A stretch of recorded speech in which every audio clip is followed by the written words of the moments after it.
Alright guys, sa mapagpalang araw sa inyong lahat, meron tayong reaction video dito kay Rob Trip Reacts. Unas Chanko, Bautista not allowed to speak before Senate. Hindi pa nagsalita si Bautista dito sa Senate Blue Ribbon Subcommittee.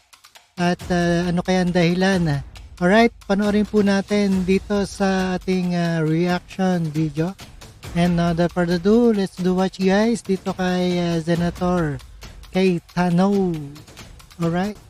Attorney Bautista, please. Good morning, Chair. Please take your proper place. We do not allow gate yes, crashing in yes. this hearing, sir, and you're not allowed to speak. So Mr. please, Chairman, Mr. Chairman, good morning. Mr. Attorney Bautista, you are not please. a resource I would like person. to state that Sir Chair, may I ask the Sergeant I will of be Arms to remove Wala talaga silang hindi pa pagsalitain itong si Bautista. Mr.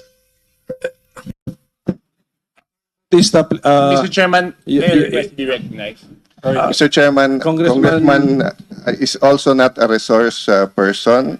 They can write the committee, they can but they cannot gate crash a. He is a congressman. He knows the rules of the Senate and the House.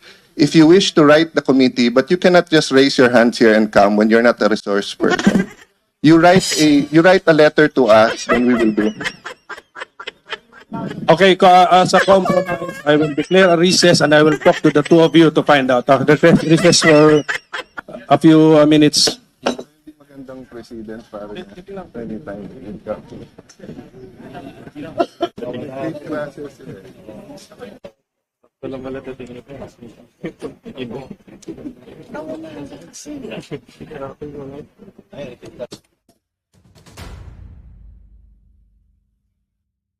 Alright guys, ayan pakinggan at napanood po natin dito sa ating reaction video.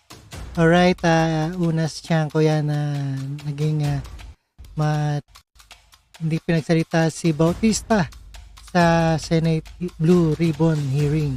At maraming salamat sa panonood at pakinig dito Rob 3 Penses again sa ating reaction video. And peace out.